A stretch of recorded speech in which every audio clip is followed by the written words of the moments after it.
Good afternoon and welcome to a Father's Day edition of Fly Tying in the Jacobs Basement.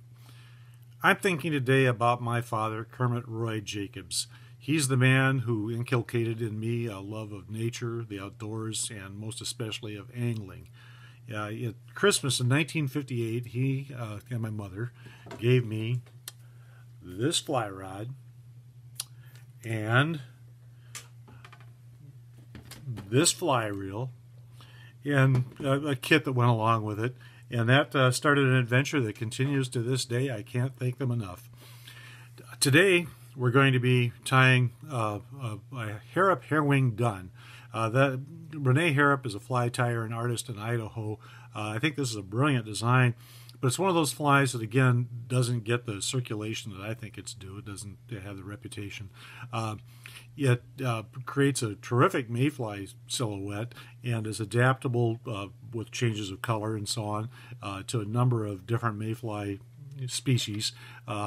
Here, for example, is a sulfur imitation done with a dyed turkey body and bleached deer hair and a honey hackle. And the vise is the fly that we're going to tie today. It's a dark Hendrickson. Hendrickson is a mayfly that is most prominent around here in northern Wisconsin's Freestone Rivers. It's an early season hatch, fair-sized bug. I think typically tied in a size 14. Well, let's get going. First of all, the hook. I've really come to like these fire hole fire sticks. They're dry fly hook is a number 419, and this would be a number 14 or a size 14 hook. Just nice proportions. They're manufactured in barbless configuration from the factory. Nice turn down eye with a nice diameter. Just an overall quality hook. Because of the limits of my camera and my eyesight, we're going to be tying a slightly larger fly, but we'll pretend this is that fire hole 419 size 14. In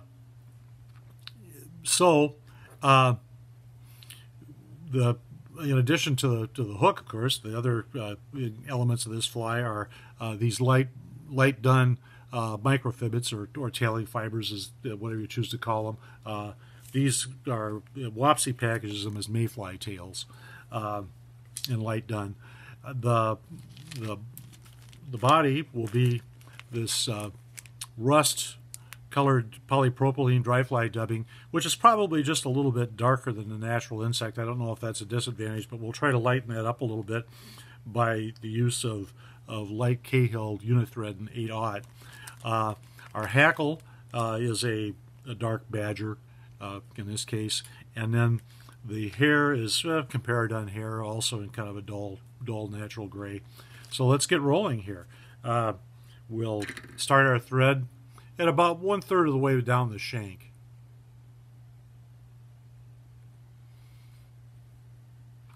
Take a few wraps, trim away the tag end.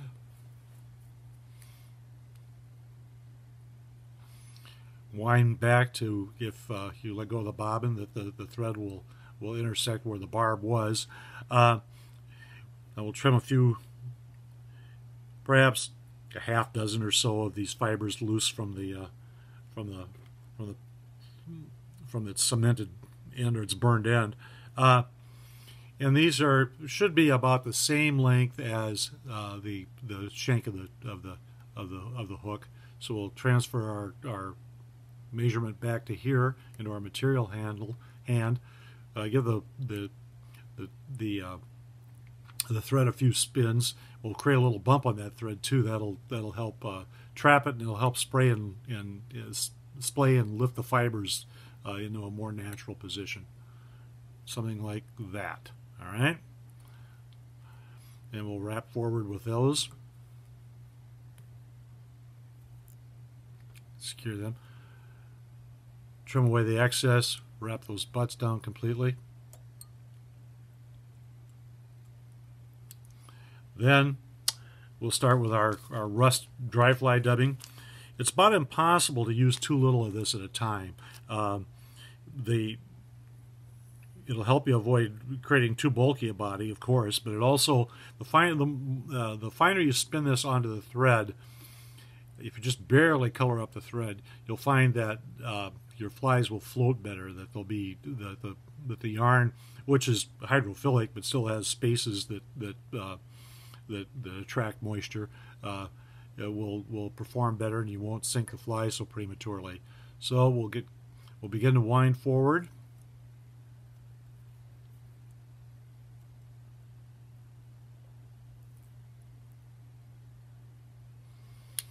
Need just a tad more here.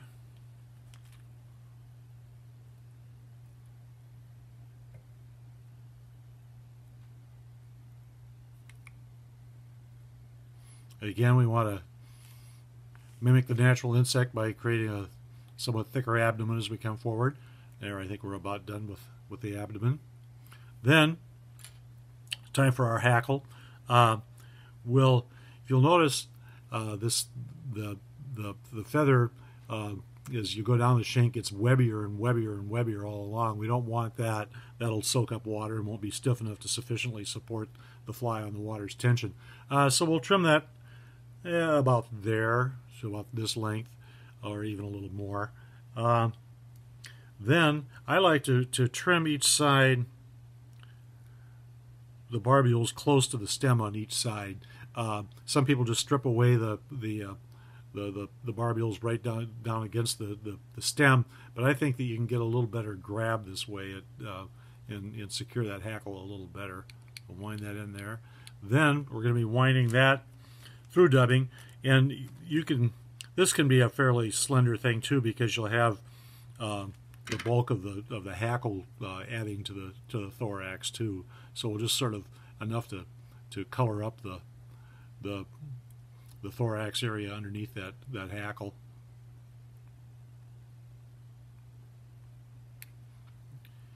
Yeah, I think we're about satisfied with that. Now it's time to wind the hackle.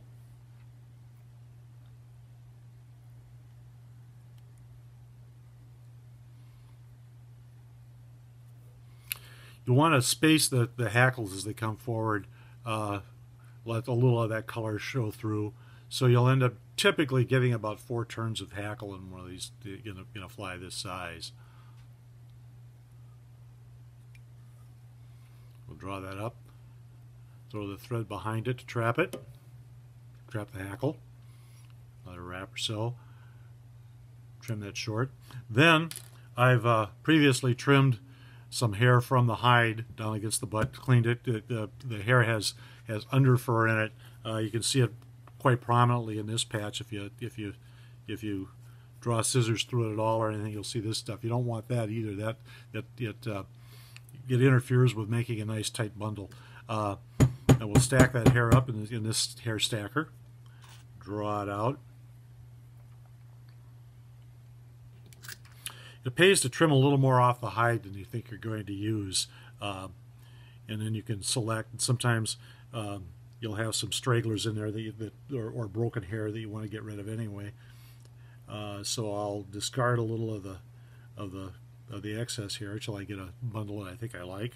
And then this too should be about shank length.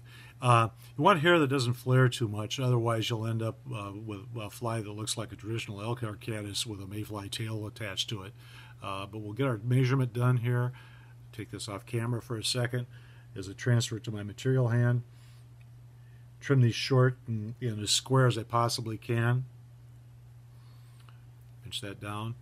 Then we want to give the thread a few whirls here too to cord it up. That'll both make it stronger and make it want to leap backward and up onto the hook a little bit as we go. And we'll tie that down.